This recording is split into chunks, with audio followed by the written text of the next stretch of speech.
Astaghfirullah. Bismillahirrahmanirrahim. Assalamualaikum warahmatullahi wabarakatuh. Alhamdulillah.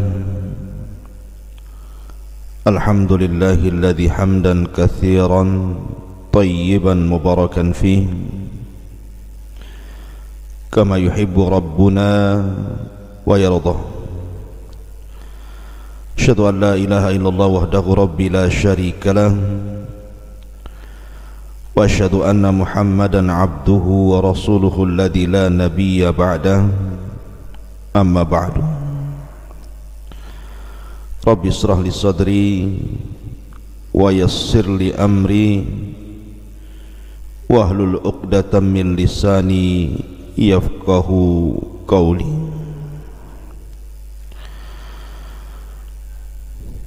Ma'asyiral muslimin yang dimuliakan Allah Subhanahu wa taala.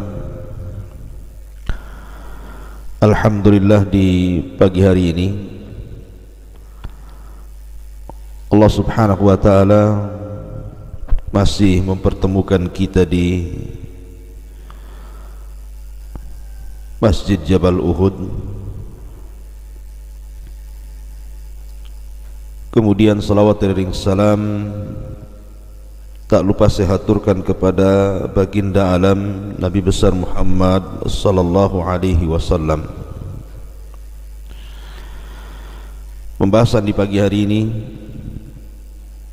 kita akan membahas beberapa tanda dan mukjizat yang Allah Subhanahu wa taala turunkan kepada Musa alaihi salatu wassalam, baik di hadapan kaum Kibti, kaumnya Fir'aun, dan juga di hadapan raja yang terlaknat Fir'aun ini, ataupun di depan Bani Israel. Namun sebelum saya jelaskan apa saja mukjizat Nabi Musa alaihi salatu wassalam, sampai kenapa pula Allah Subhanahu wa taala kirimkan darah kepada mereka, kita akan mengenal apa itu mukjizat. Kenapa Allah Subhanahu wa taala turunkan mukjizat itu kepada para nabi? Lalu apa hikmahnya? Ma'asyiral muslimin yang dimuliakan Allah Subhanahu wa taala, kalimat mukjizat itu diambil dari kata-kata al-ajzu. Al-ajzu itu artinya in'idamul qudrati tijaha amrin ma, ketidaksanggupan melakukan sesuatu terhadap perkara tertentu. Itu disebut mukjizat secara bahasa. Adapun secara istilah, mukjizat itu amrun khariqun lil 'adati yu'ayyidu bihi Allahu anbiya'ahu bi ijra'ihi ala aydihim wa yakunu mukhalifan li tabi'atil qawni was sunanil hayati allati i'tadaha 'alaiha an-nasu. Adapun secara istilah, mukjizat itu adalah perkara di luar kebiasaan yang dilakukan manusia, di mana Allah sengaja memperkuat nabi-nabinya dengan memberikan mukjizat di hadapan mereka, di mana mukjizat itu menyelisihi tabiat alam dan kehidupan yang biasa manusia dijalankan. Wal hadfu min dzalik idharus sidqihim wasid sidqin nubuwatihim, karena tujuan adanya mukjizat itu untuk menampakkan kebenaran mereka dan kejujuran kenabian mereka. Intinya bahwa mukjizat itu keanehan, dan keanehan di dunia ini ada tiga. Ada berupa mukjizat bagi para nabi, ada berupa karamat bagi para wali, dan ada berupa sihir bagi para dukun. Jadi harus dibedakan antara mukjizat, karamah dan juga sihir.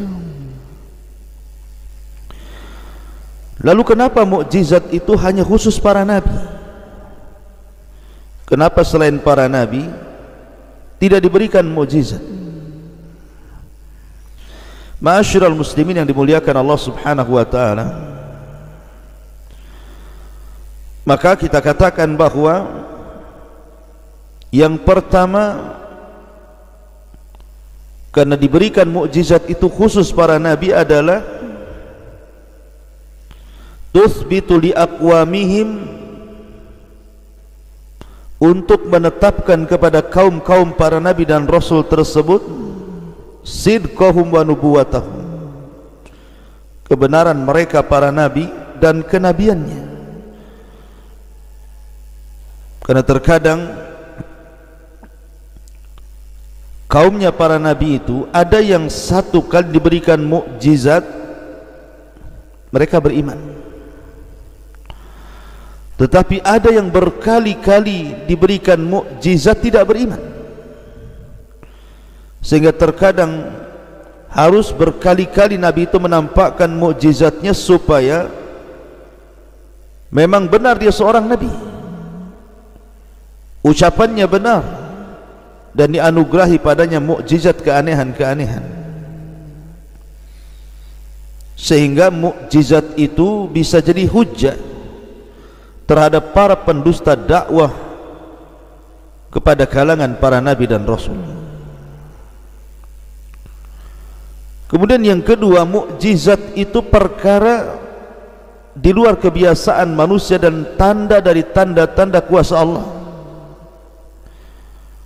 di mana Allah Subhanahu wa taala memang menganugerahkan mukjizat itu kepada para nabi dan rasul yang dikehendakinya, supaya menjadi bukti dan dalil tentang kebenaran bahwa nabi-nabi itu datang dari Allah Subhanahu wa taala.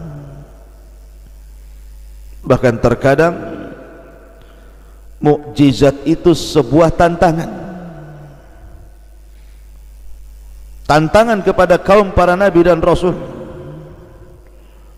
Kalau kalian tidak yakin diri kami ini para nabi dan rasul, datangkan yang semisal. Sehingga terkadang diperlukan mukjizat untuk membuktikan bahwa mereka para nabi dan rasul, sehingga dibuat semacam tantangan. Dan mukjizat satu saja sebenarnya sudah cukup untuk membenarkan para rasul, apalagi banyak. Ma'asyiral muslimin yang dimuliakan Allah Subhanahu wa taala, makanya kenapa ada syarat-syarat yang disebutkan para ulama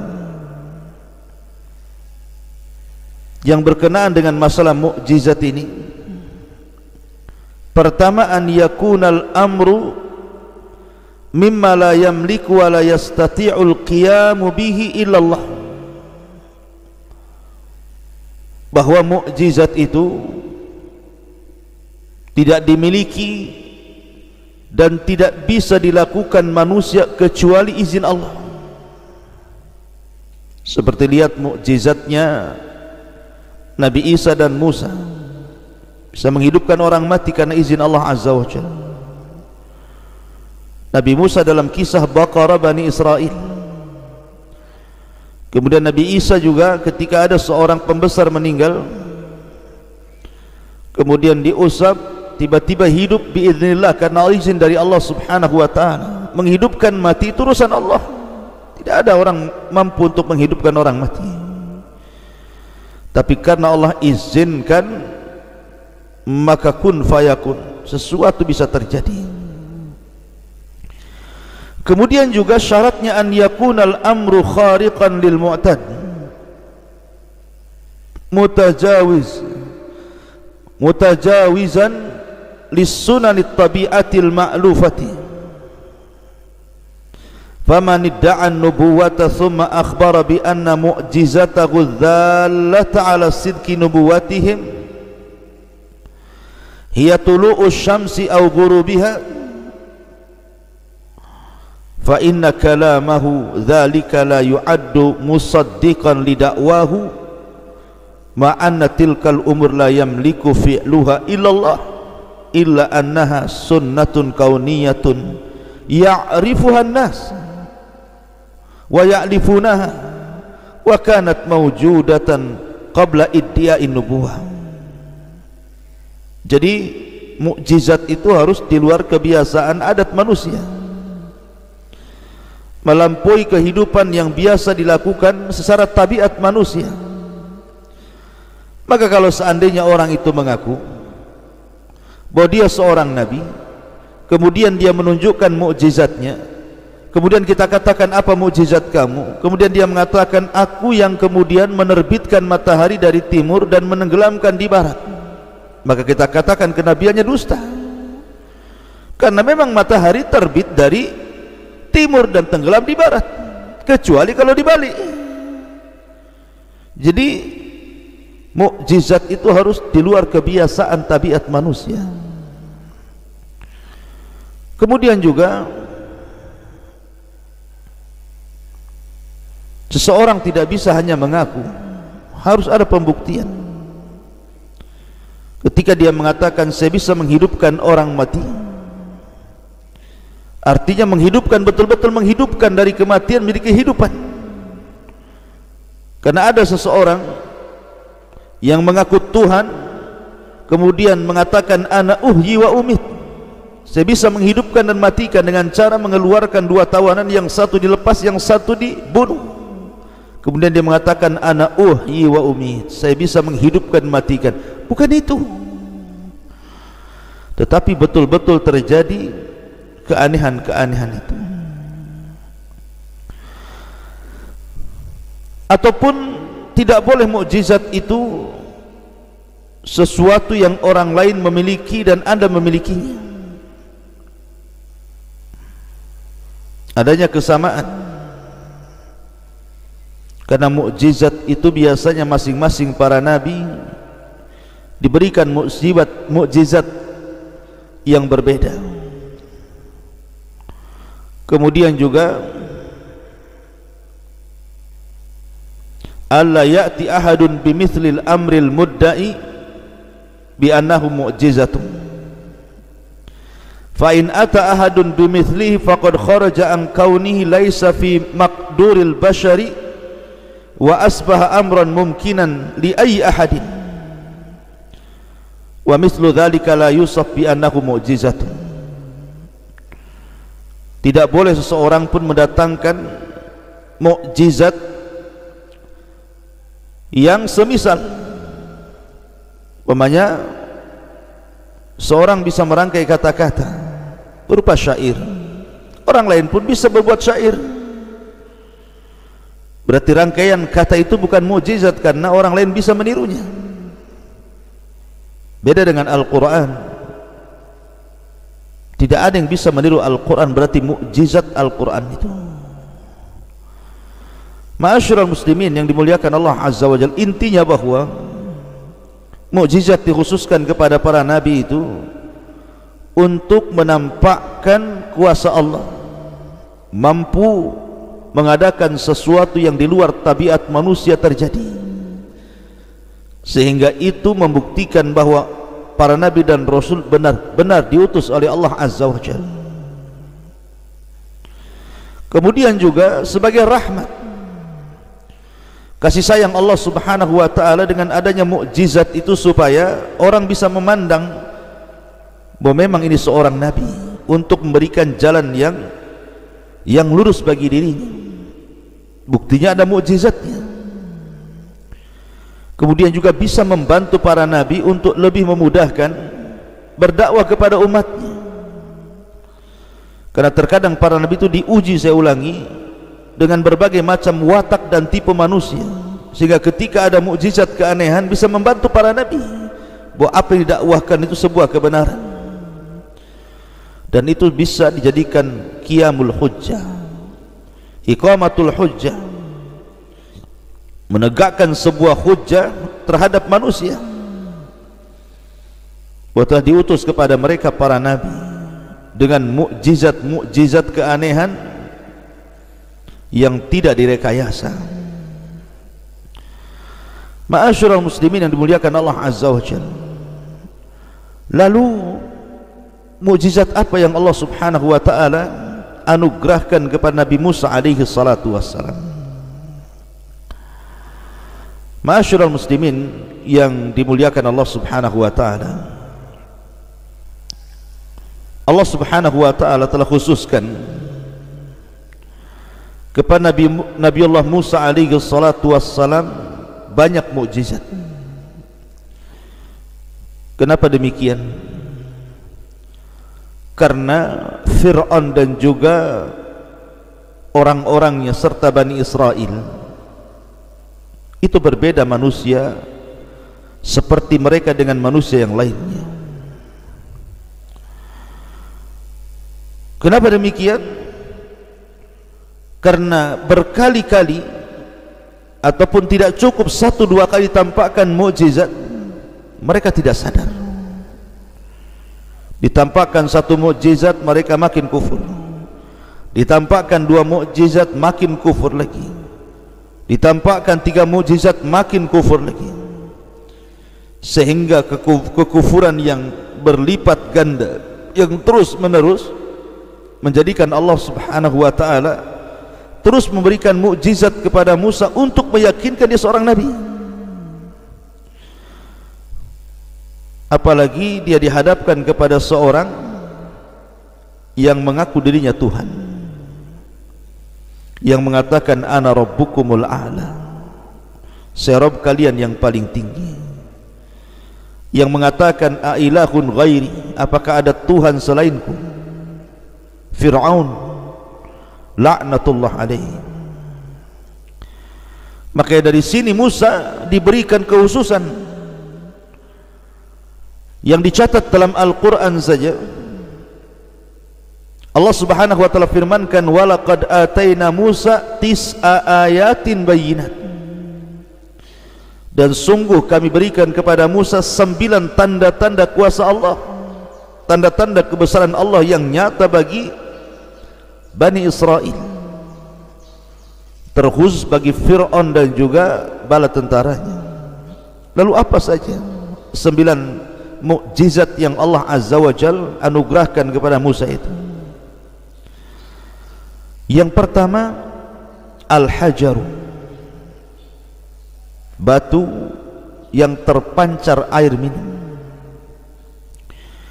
Allah Subhanahu wa taala berfirman dalam surah Al-Baqarah ayat 60, wa idistasqa Musa liqaumihi faqul nadrib bi'asakal hajar fanfajarat minhu 12 aynan. Dan ingatlah ketika Musa meminta air untuk kaumnya, maka kami katakan, pukullah dengan tongkatmu hai Musa al-hajar, batu itu. Fangfajarat min 12 aina, maka keluarlah dari batu itu 12 air yang bisa diminum oleh Bani Israel. Kapan ini terjadi? Ketika Bani Israel berada di negeri Tih, di negeri linglung, di negeri yang mereka tidak bisa keluar dari situ, di negeri padang pasir kering kelontang, di negeri yang tidak ada tumbuhan, tanaman, dan tidak ada mata air. Mereka hampir kelaparan dan kehausan. Ardu Tih. Ketika mereka haus itulah mereka datang kepada Musa dan meminta air minum. Maka Musa pun memukulkan tongkatnya kepada batu, maka muncul 12 lubang mata air bagi Bani Israel. Kenapa mesti 12? Kenapa tidak satu saja rame-rame? Karena Bani Israel ini terdiri dari 12 kabilah, dan masing-masing kabilah punya kekerasan sendiri dalam hatinya, sehingga dikhawatirkan pecah, bertengkar. Makanya Musa memberikan satu mata air untuk satu kabilah. Kemudian yang kedua, syaqqul bahri, terbelahnya lautan. Dalam surah Asy-Syu'ara ayat 63 Allah mengatakan, fa'auhayna ila Musa anidrib bi'asakal bahra fanfalaqa fakana kullu filqin kataudil azim. Dan kami wahyukan kepada Musa, pukullah dengan tongkatmu Musa lautan ini.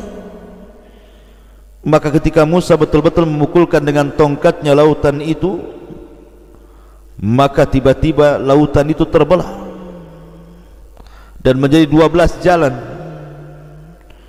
Dan kapan itu terjadi? Ketika Bani Israel diajak melarikan diri oleh Musa untuk meninggalkan Mesir karena ada ancaman pembunuhan, pembantaian. Ketika mereka berada di hadapan mereka lautan, kemudian di belakang mereka tentara Fir'aun, dan mereka merasa khawatir sehingga mereka hampir menyalahkan Musa, dan Musa meyakinkan keselamatan mereka, innama ya rabbi sayahdin, sesungguhnya kebersamaanku dengan Allah, kebersamaan kalian dengan Allah, pasti akan ada petunjuk jalan. Maka disitulah Musa disuruh untuk memukulkan tongkatnya. Kemudian yang nomor 3, al-asa, tongkat itu sendiri adalah mukjizat Nabi Musa, di mana tongkat itu bisa berubah menjadi ular. Allah mengatakan fa'alqa asahu fa'ida hiya thu'banun mubin. Dalam surah Al-A'raf 107 Allah katakan, maka Musa pun melemparkan tongkat, tiba-tiba menjadi thu'ban, ular mubin yang sangat jelas. Kapan itu terjadi? Pertama ketika mendapatkan wahyu, ketika Musa melakukan perjalanan balik dari Madian menuju Mesir. Ketika dia melihat pohon yang memiliki api dan tidak terbakar pohon itu, kemudian dia mendekati, semakin besar api itu, kemudian Allah mengatakan, innani anallah, sesungguhnya saya Tuhan wahai Musa. Maka kemudian Allah merintahkan Musa untuk melempar tongkat, tiba-tiba jadi ular. Kemudian juga ketika berhadapan dengan Fir'aun, maka ketika Fir'aun mendustakan Nabi Musa dan menganggap Musa ini adalah gila, maka Musa kemudian menampakkan mukjizatnya dengan cara melempar tongkat, tiba-tiba jadi ular. Kemudian juga yang ketiga, ketika berhadapan dengan tukang-tukang sihir Fir'aun di waktu duha, ketika tukang-tukang sihir itu melempar tali-tali mereka, dan seolah-olah ada ular yang yukhayyalu ilaiha annaha tas'a, yang dihayalkan ular itu bergerak, maka Musa pun melempar tongkatnya, kemudian berubah menjadi ular dan memakannya. Maka ini mukjizat Nabi Musa alaihi salatu wassalam berupa tongkat. Kemudian yang keempat, as-sinin wa naqsus thamarat, di mana Allah Subhanahu wa taala menerima ijabah Nabi Musa, doa Nabi Musa yang merupakan mukjizat, di mana kaum Fir'aun dan Bani Israel yang ada di Mesir mengalami kelaparan hebat karena pacaklik yang berkepanjangan. Allah mengatakan, walaqad akhadna ala fir'auna bis-sinin wa naqsi minats thamarati la'allahum yadhakkarun. Dan sungguh kami telah siksa keluarga Fir'aun dan bala tentaranya dari kaum Kipti dengan pacaklik yang berkepanjangan dan terputusnya buah-buahan, tentu agar mereka ingat Allah Azza wa Jalla. sampai-sampai tidak ada satupun gandum yang tumbuh, tidak ada satupun buah-buahan yang hidup, kelaparan di mana-mana. Tapi setelah mereka datang kepada Musa dan berdoa agar diangkat sinin itu, paceklik dan kekurangan buah-buahan, sehingga akhirnya datang hujan dan tumbuh kembali, kufur lagi. Kemudian yang nomor 5, tufan, angin yang sangat besar, yang Allah Subhanahu wa taala katakan dalam surah Al-A'raf ayat 133, fa arsalna alaihim tufan. Allah kirim angin yang besar sehingga atap-atap rumah terbawa, apapun yang ada di bawah terbawa terbang, sampai benda-benda berharga terbawa. Tetapi mereka tidak jadi beriman. Setelah mereka datang kepada Musa meminta agar diangkat tufan ini, dan Musa berdoa akhirnya diangkat, tetap saja mereka kufur. Kemudian juga al-jarad wal kummal, disebarnya jarad, belalang di mana-mana, wal kummal, dan kutu. Allah mengatakan fa arsalna alaihimut tufan wal jarada wal kummal, kami utus kepada mereka belalang di mana-mana, kutu di mana-mana. Di mana-mana ada belalang, ada kutu. Kalau sekarang mungkin kutu-kutu ataupun belalang itu ada di ladang-ladang, ada di kebun-kebun. Tapi ini belalang di mana-mana, di rumah, di kamar, di dapur, di atap rumah, di halaman rumah, di kebun-kebun, di sawah-sawah, semua belalang. Seolah-olah ada sekawanan belalang yang mengepung dan menyerang sebuah negara. Dan juga kutu. Coba Anda bayangkan, kita sedang makan saja diganggu 1-2 ekor lalat. Kita nggak nyaman makannya itu. Padahal yang ganggu kitanya 2 ekor lalat saja. Kita lagi makan nih, 2 ekor lalat, yang satu ganggu telinga kanan, yang satu ganggu makanan. Kita ini udah nggak nyaman. Gimana kalau kutu di mana-mana? Ada di nasi, ada di minuman, ada di kepala. La haula wala quwata illa billah. Akhirnya mereka minta agar itu dihilangkan, tetapi setelah dihilangkan kufur juga. Kemudian difda kodok, Allah mengatakan fa arsalna alaihimut tufan wal jarada wal kumal wadafadi, dan kodok di mana-mana. Masyarul muslimin yang dimuliakan Allah Azza wa Jalla, termasuk Adamu, termasuk Allah Azza wa Jalla turunkan berupa darah. Ada yang mengatakan bahwa darah di sini adalah seseorang tiba-tiba muntah darah, tiba-tiba memesan keluar dari lubang hidungnya darah. Dan ada juga yang mengatakan maksudnya darah di mana-mana, sungai jadi darah.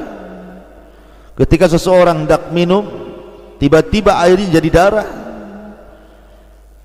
Ketika hendak mengambil air dari sumber, tiba-tiba sumbernya jadi darah.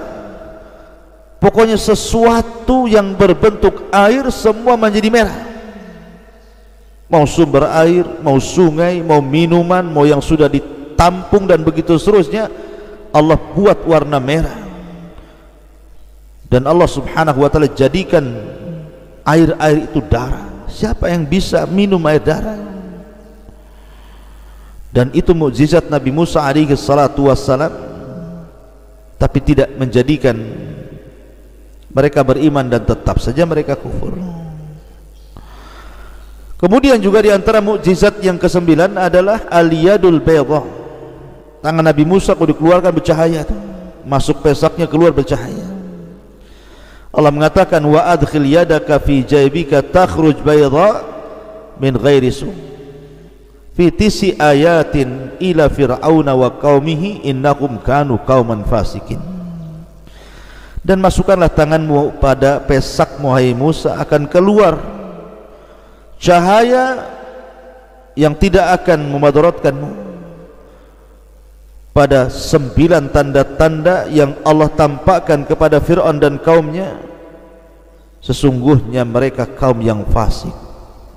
Sudah jelas-jelas ada 9 tanda di hadapan mereka, tapi mereka tidak menerimanya dan tetap kufur. Ma'asyiral muslimin yang dimuliakan Allah Azza wa Jalla.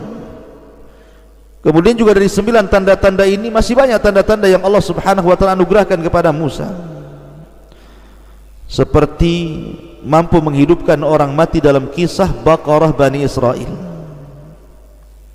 Ada seseorang dibunuh, kemudian mengadu kepada Musa, kemudian Musa katakan sembelih seekor sapi betina. Kemudian mereka pun banyak tanya, akhirnya dipersulit, tetapi belakangan mereka dapat sapinya, maka mereka sembelih sapi itu, kemudian Musa memukulkan sebagian jasad sapi kepada orang yang mati itu. Akhirnya orang itu hidup sesaat, kemudian memberitahu siapa pembunuhnya. Artinya Musa bisa menghidupkan orang mati dengan izin Allah Azza wa Jalla dengan sebab itu.